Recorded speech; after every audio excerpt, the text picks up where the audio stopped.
Sedio, l'armée ivoirienne n'est pas une armée de guerre mais de paix. Pour plus d'informations sur ce sujet, retrouvez-nous après le générique. Mais avant de commencer, n'oubliez pas de vous abonner et d'activer la cloche de notification pour ne pas manquer nos prochaines vidéos. Bon visionnage.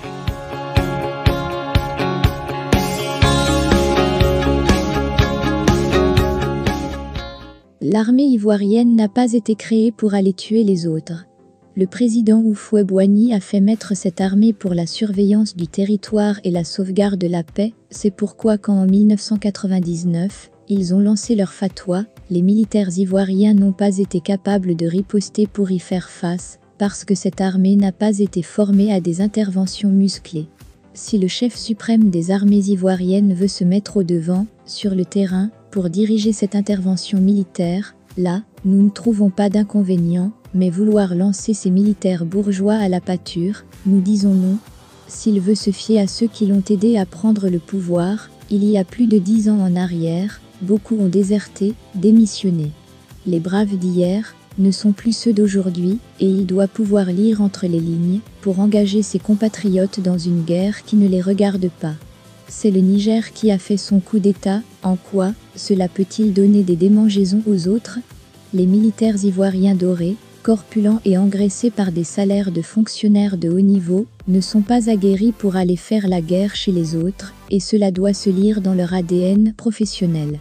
Les militaires du Sahel qui sont tout le temps confrontés à des attaques, depuis la nuit des temps, ils sont formés pour faire face à ces genres de situations.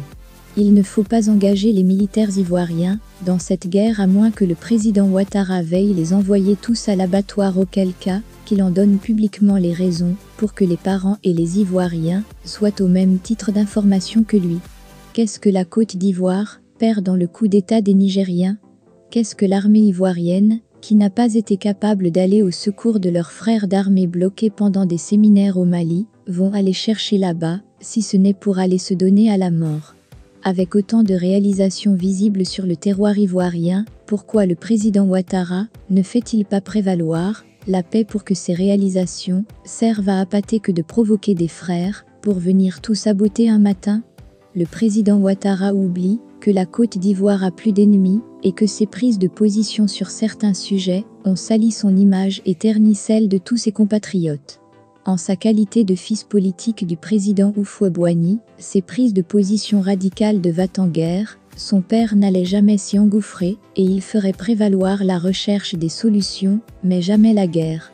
Pourquoi il ne fait pas le travail de recherche en amont, c'est-à-dire rechercher les causes de ces coups de force avant de faire appliquer les conséquences?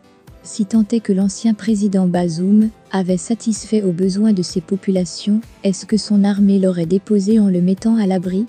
L'armée ivoirienne n'est pas une armée de combat, elle a été créée pour la prévention, la surveillance du territoire et la sauvegarde de la paix. La contraindre à cette guerre, ils partiront nombreux certes, mais peu reviendront au bercail, avec des graves conséquences corporelles, et perdront leur mental. Il ne faut pas engager les militaires ivoiriens dans une guerre qui ne l'ont pas préparée, qui ne les concerne pas, et qui va les marquer à vie. Ce qu'il faut retenir, c'est que la paix, qui est l'autre nom de la politique ivoirienne, est devenue la guerre, et malgré le temps, les Ivoiriens ne vont jamais s'y habituer. Il faut changer ce logiciel s'il vous plaît. En plus, il y a des intellectuels qui poussent à cette trompette. Bon Dieu, où est le bon sens?